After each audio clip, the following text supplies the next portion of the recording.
नमस्कार दोस्तों, स्वागत है आप सभी का एक बार फिर से हमारे चैनल पौराणिक लोक पर। जय श्री कृष्णा, राधे राधे। लक्ष्मी नारायण भगवान जी की जय। मित्रों, आज भाद्रपद मास के शुक्ल पक्ष की एकादशी तिथि है। इसे जल झूलनी एकादशी, डोल ग्यारस और परिवर्तनी एकादशी भी कहते हैं। यह एकादशी सभी प्रकार के सुख को देने वाली और वाजपेय यज्ञ के समान फल देने वाली होती है। आज आप सुनेंगे परिवर्तनी एकदशी की बड़ी ही दुर्लभ कथा। आज के दिन एकदशी माता या ग्यारस माता और परिवर्तनी एकादशी की कथा सुनने से जीवन के सारे पाप और संकट कट जाते हैं और सभी सुखों के साथ वैकुंठ धाम की प्राप्ति होती है।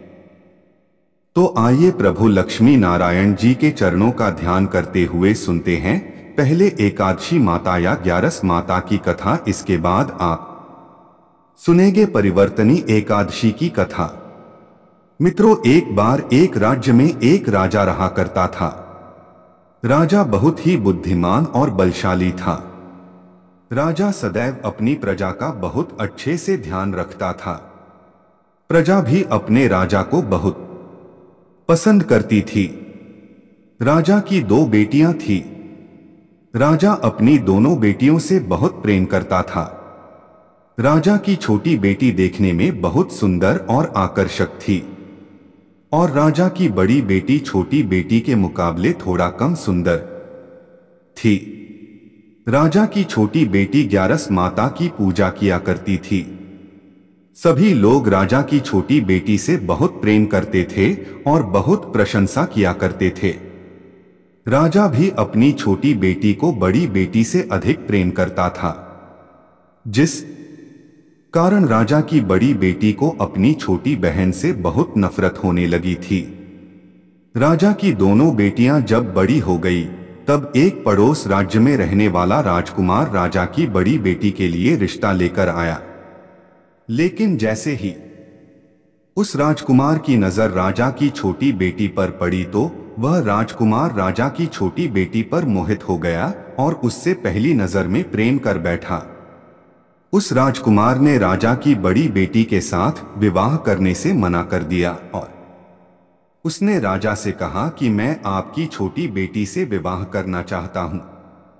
जिसके बाद राजा की बड़ी बेटी यह देखकर अपनी छोटी बहन से बहुत क्रोधित हो गई और राजा की बड़ी बेटी ने अपनी छोटी बहन को अपना सबसे बड़ा दुश्मन मान लिया। राजा की बड़ी बेटी ने अपनी छोटी बहन से बदला लेने का निर्णय लिया, जिसके लिए उसने अपनी छोटी बहन को जान से मारने का योजना बनाई। राजा की बड़ी बेटी ने अपनी छोटी बहन को मारने के लिए सबसे पहले एक लड्डू में जहर मिलाकर अपनी छोटी बहन को दे दिया और उसको लड्डू खाने के लिए कहा। लेकिन लड्डू खाने के बाद भी छोटी बहन को कुछ नहीं हुआ। बड़ी बहन यह देखकर बहुत आश्चर्यचकित हो गई, लेकिन बड़ी बहन ने हार नहीं मानी है और उसने जब रात में छोटी बहन अपने कमरे में सो रही थी, तब एक मटके में सांप रखकर उसे कमरे में छोड़ दिया। लेकिन सांप भी छोटी बहन का कुछ नहीं कर पाया। जिसके बाद बड़ी बहन ने अपनी छोटी बहन से कहा कि चलो हम लोग कुएं में से पानी भरकर लाते हैं। जिसके लिए वह अपनी छोटी बहन को पानी भरने के बहाने कुएं के पास ले गई और उसने अपनी छोटी बहन को कुएं में धक्का दे दिया। लेकिन छोटी बहन को तब भी कुछ नहीं हुआ, क्योंकि हर बार ग्यारस माता उसकी रक्षा कर रही थी और उधर बड़ी बहन अपने सारे प्रयासों के बाद असफल हो रही थी, जिससे वह बहुत क्रोधित होती जा रही थी। फिर उसने अपनी छोटी बहन के पास जाकर उससे खुद ही पूछा कि मेरी छोटी बहन, तुमको पता है भगवान ने सबकी मृत्यु एक निश्चित समय पर लिखी हुई है, और कैसे तुम्हारी मृत्यु होगी, क्या यह तुम जानती हो? तब छोटी बहन ने अपनी बड़ी बहन को बताया कि हाँ, मैं तो जानती हूं मेरी मृत्यु कैसे होगी। छोटी बहन से यह सुनकर बड़ी बहन मन ही मन बहुत प्रसन्न होने लगी और उसने अपनी छोटी बहन से कहा कि तो मुझे अपनी मृत्यु का राज बताओ। छोटी बहन ने अपनी बड़ी बहन से कहा कि मेरी मृत्यु तो एक तोते में है, जो तोते के गले में एक हार है उससे मेरी मृत्यु होगी। जब तक कोई भी व्यक्ति तोते को मारकर वह हार अपने गले में पहनेगा तो मैं मूर्छित हो जाऊंगी, और जैसे ही उस हार को अपने गले से उतारेगा तो मैं वापस से जीवित हो जाऊंगी। अपनी छोटी बहन की मृत्यु का राज जानकर बड़ी बहन बहुत ही खुश हो गई और उसने अपनी छोटी बहन को मारने के लिए उसके पालतू तोते को ढूंढना शुरू कर दिया। छोटी बहन को इस बात का आभास हो गया था कि कोई उसकी जान लेना चाहता है, जिसके लिए वह अपने पिताजी के पास गई और उसने अपने पिताजी से कहा कि पिताजी, मेरी मृत्यु के बाद आप मुझे जलाइएगा मत, बल्कि आप मुझे अपनी पुरानी वाली हवेली में एक पलंग में लिटाकर छोड़ दीजिएगा। अपनी छोटी लड़की की यह बात सुनकर राजा बहुत आश्चर्यचकित हो गए। राजा ने अपनी छोटी बेटी से पूछा, बेटी तुम यह क्या कह रही हो? तब राजा की छोटी बेटी ने बताया, पिताजी, समय किसी के लिए नहीं रुका है। कब क्या हो जाए किसी को कुछ पता नहीं है। और फिर राजा ने अपनी छोटी बेटी से कहा कि तुम ऐसी बातें क्यों कर रही हो?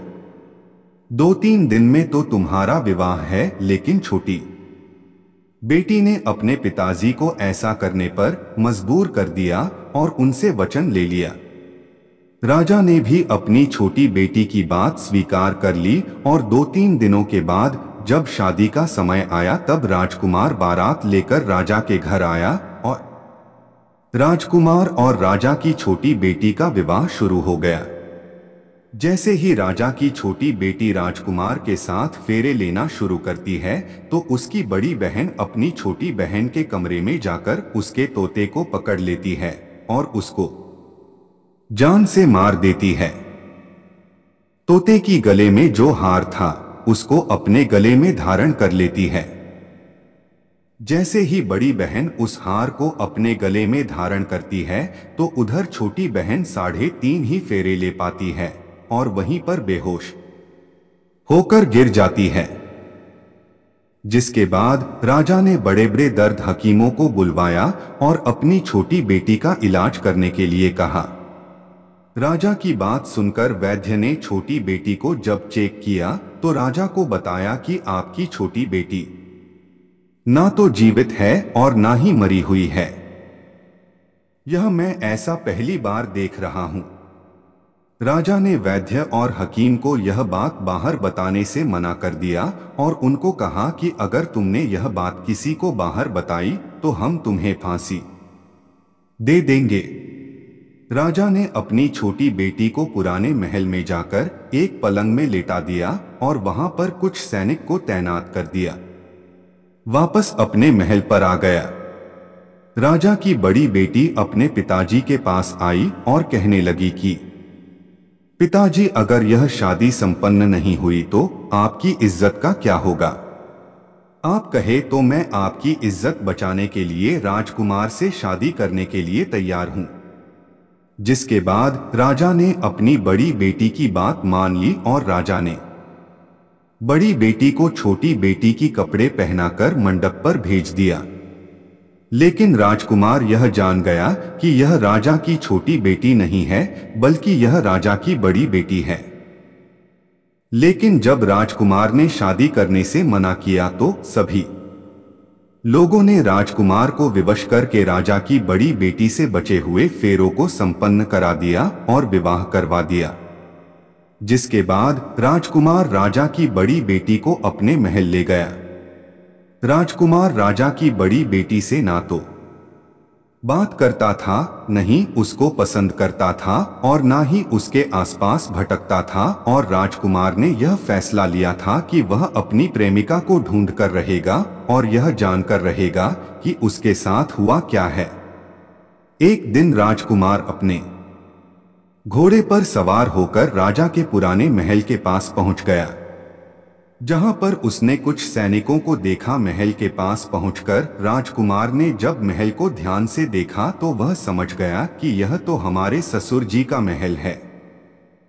तब राजकुमार ने सैनिकों से पूछा, तुम लोग यहाँ क्या कर रहे हो और इस महल के अंदर उस पलंग में कौन लेटा है?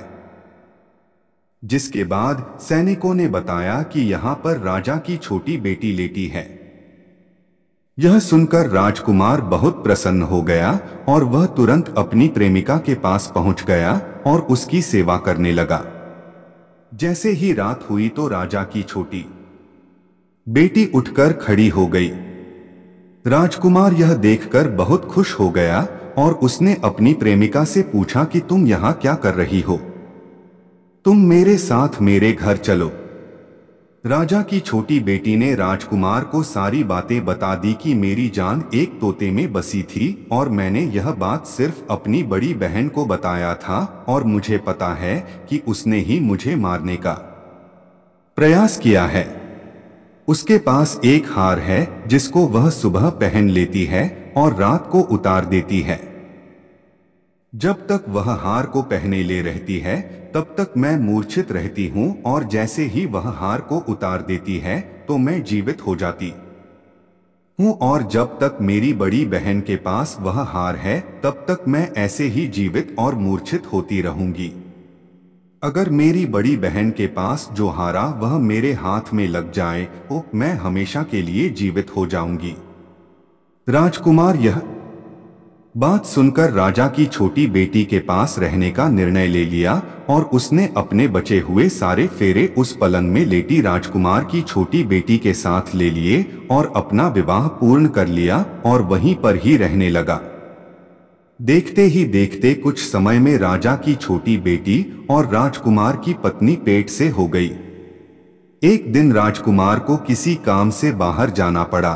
तब छोटी बहन के पेट में बहुत तेज से दर्द होने लगा, जिसके बाद उसने ग्यारस माता का आवाहन किया। जिसके बाद वहां पर ग्यारस माता प्रकट हुई और उन्होंने अपनी भक्तों के दर्द को दूर किया और एक पुत्र की प्राप्ति करवाई और वहीं पर अचानक से राजकुमार भी आ गया। राजकुमार ने ग्यारस माता को डोट देखा तो वह आश्चर्यचकित हो गया और उसने तुरंत माता को प्रणाम किया और ग्यारस माता ने राजकुमार से कहा कि जब तुम्हारा तो 5 वर्ष का हो जाए तो तुम अपनी पत्नी का हार आकर इसके गले में डाल देना और देखते राजकुमार और राजा की छोटी बेटी का पुत्र 5 वर्ष का हो जाता है। तो राजकुमार अपने बेटे से कहता है कि बेटा मैं कुछ काम से बाहर जा रहा हूं, तुम अपनी माता का ध्यान रखना और वहां से चला जाता है। राजा को बाहर निकलता देख बड़ी बहन के सैनिक देख लेते हैं और बड़ी बहन को जाकर सारी बातें बता देते हैं। जिसके बाद बड़ी बहन अपनी छोटी बहन के पुत्र को वहां से उठवा लेती है और उसको मरवा देती है। छोटी बेटी के पुत्र के 2 टुकड़े करवा देती है। पहला टुकड़ा चक्की के पास छुपा देती है और दूसरा टुकड़ा अपनी पलंग के नीचे रख लेती है। अब ग्यारस माता भिखारी का रूप लेकर आते हैं। एक भिखारी का रूप रखकर बड़ी बहन के पास चली जाती हैं, जिसके बाद वहां पर भिक्षा मांगने लगती हैं। बड़ी बहन अपने नौकरों से कहती है कि जाकर भिक्षा दे दो, लेकिन जैसे ही नौकर ग्यारस माता को भिक्षा देने के लिए आते हैं तो माता उन्हें मना कर देती है और कहती है कि मैं तुम्हारी महारानी से ही भिक्षा लूंगी। जिसके बाद बड़ी बहन स्वयं ही भिक्षा देने के लिए माता के पास आती हैं। तब माता एक बिल्ली का रूप लेकर उसके कमरे में चली जाती हैं और वहां पर छोटी बेटी के पुत्र कोई 2 टुकड़े को आपस में जोड़ देती है और उसे जीवित कर देती हैं। उसे वहां से ले जाती है और राजकुमार को सौंप देती है। राजकुमार अपने बेटे को लेकर अपनी बड़ी पत्नी के पास जाता है और उसे कहता है कि तुम इसका ध्यान रखना। अगर तुम इस बच्चे का अच्छे से ध्यान रखोगी तो मैं तुमसे बात करूंगा। एक दिन राजकुमार अपने बच्चे से कहता है कि तुम मम्मी से उनके गले का हार मांग लो। जिसके बाद राजकुमार का लड़का अपनी मम्मी के पास जाता है और कहता है कि मम्मी, मुझे तुम्हारा हार चाहिए जो तुमने गले में पहन रखा है। यह सुनकर पहले तो बड़ी बहन बहुत क्रोधित होती है, पर उसको यह याद आता है कि राजकुमार ने कहा था कि अगर मैं इस बच्चे का ध्यान अच्छे से रखूंगी तो वह मुझसे बात करेंगे, जिसके कारण वह हार को उस बच्चे को दे देती है।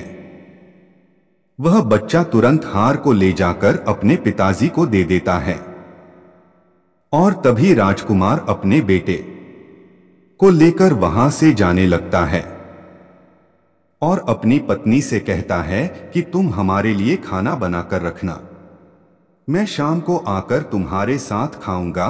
और वह अपने बेटे को लेकर वहां से चला जाता है।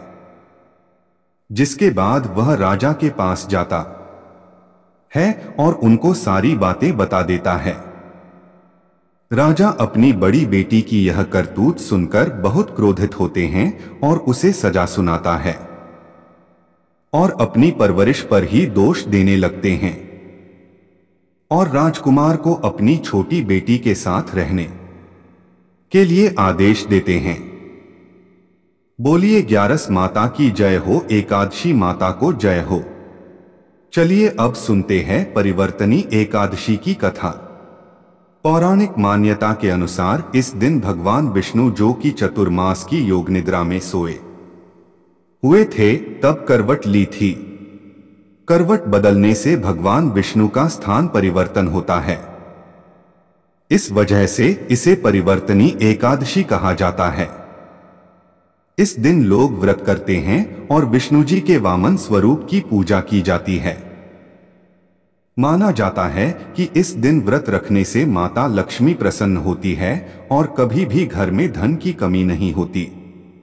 भक्तों, आज की अपनी वीडियो में हम आपको बताने जा रहे हैं परिवर्तिनी एकादशी की कथा।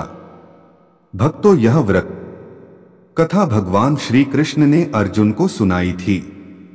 कथानुसार त्रेता युग में युधिष्ठिर कहने लगे कि हे भगवान, भाद्रपद शुक्ल एकादशी का क्या नाम है, इसकी विधि तथा इसका माहात्म्य कृपा करके कहिए।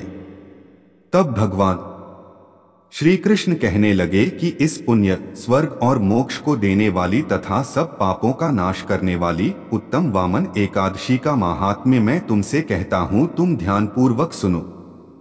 यह परिवर्तिनी एकादशी या जयंती एकादशी भी कहलाती है। इसका यज्ञ करने से वाजपेय यज्ञ का फल मिलता है। पापियों के पाप नाश करने के लिए इससे बढ़कर कोई उपाय नहीं। जो मनुष्य इस एकादशी के दिन मेरी वामन रूप की पूजा करता है, उससे तीनों लोग पूज्य होते हैं। अतः मोक्ष की इच्छा करने वाले मनुष्य इस व्रत को अवश्य करें।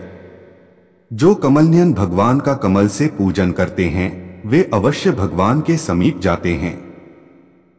जिसने भाद्रपद शुक्ल एकादशी को व्रत और पूजन किया, उसने ब्रह्मा, विष्णु सहित तीनों लोकों का पूजन किया। अतः हरिवासर अर्थात एकादशी का व्रत अवश्य करना चाहिए। इस दिन भगवान विष्णु क्षीर सागर करवट लेते हैं, इसलिए इसको परिवर्तिनी एकादशी भी कहते हैं। भगवान के वचन सुनकर युधिष्ठिर बोले कि भगवान, मुझे अति संदेह हो रहा है कि आप किस प्रकार सोते और करवट लेते हैं तथा किस तरह राजा बलि को बांधा और वामन रूप रखकर क्या क्या लीलाएं की। चातुर्मास के व्रत की क्या विधि है तथा आपके शयन करने पर मनुष्य का क्या कर्तव्य है, सो आप मुझसे विस्तार से बताइए। श्री कृष्ण कहने लगे कि हे राजन, अब आप सब पापों को नष्ट करने वाली कथा का श्रवण करें। त्रेतायुग में बलि नामक एक दैत्य था। वह मेरा परम भक्त था। विविध प्रकार के वेद सूक्तों से मेरा पूजन किया करता था और नित्य ही ब्राह्मणों का पूजन तथा यज्ञ के आयोजन करता था। लेकिन इंद्र से द्वेष के कारण उसने इंद्रलोक तथा सभी देवताओं को जीत लिया। इस कारण सभी देवता एकत्र होकर सोच विचार कर भगवान के पास गए। बृहस्पति सहित इंद्रादिक देवता प्रभु के निकट जाकर और नतमस्तक होकर वेद मंत्रों द्वारा भगवान का पूजन और स्तुति करने लगे। अतः मैंने वामन रूप धारण करके 5वां अवतार लिया और फिर अत्यंत तेजस्वी रूप से राजा बलि को जीत लिया। इतनी वार्ता सुनकर राजा युधिष्ठिर बोले कि हे जनार्दन, आपने वामन रूप धारण करके उस महाबली दैत्य को किस प्रकार जीता?